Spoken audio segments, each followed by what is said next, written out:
Մեթյու Հենրի, ամենօրյա ընթերցանություն, օր ապրիլի 4։ Տիրոջ երկյուղն է իմաստության խրատը և փառքի առաջին խոնարհությունն է գնում։ Առակաց 15-րդ գլուխ 33-րդ խոսք։ Խոնարհությունը պահպանում է խաղաղությունն ու կարգը բոլոր քրիստոնեական եկեղեցիներում և հասարակություններում, իսկ հպարտությունը խանգարում ու խռովություն է բերում դրանց մեջ։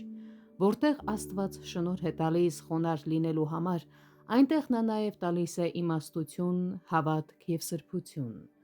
Խոնարհվելը և համաձայնությամբ Աստծուն ենթարկվելը հոգուն շատ ավելի մեծ մխիթարություն է բերում, քան հպարտության և փառասիրության բավարարվածությունը։ Սակայն այդ ամենը կատարվում է իր ժամանակին, ոչ թե այն ժամանակին, որ մարդն է ենթադրում, այլ այն ժամանակ, որն Աստված անձամբ է իր իմաստությամբ սահմանել։ Եթե նա սպասում է, ապա միթե մենք չպետք է սպասենք։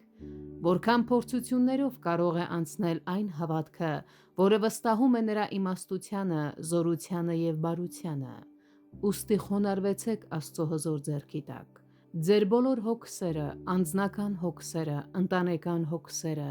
ներկայի և ապագայի մասին մտահոգությունները, ձեր մասին, ուրիշների մասին, եկեղեցու մասին, այդ ամենը հանձնեք Աստծուն։ Սրանք այն բեռներն են, որոնք շատ հաճախ մեղսալի են, երբ բխում են անհավատությունից և անվստահությունից, երբ անհանգստացնում և շեղում են մեր մտքերը, զրկում մեզ մեր պարտականությունները կատարելու ունակությունից և խանգարում մեզ վայելել Աստծո ծառայությունը։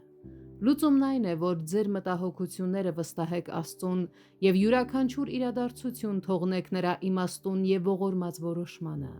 Աստծո կամքի և նպատակների ճիշտ լինելու վերաբերյալ ամուր համոզմունքը խաղաղեցնում է մարդկային հոգին։ Դժբախտաբար, նույնիսկ աստվածավախ մարդիկ չափազանց հաճախ մոռանում են սա և անտեղի անհանգստանում։ Ամեն ինչ հանձնեք Աստծո ձեռքը։ Հոգևոր մխիթարության և բարության ոսկեգանձերը ամբողջությամբ պատկանում են նրան և հոգուն։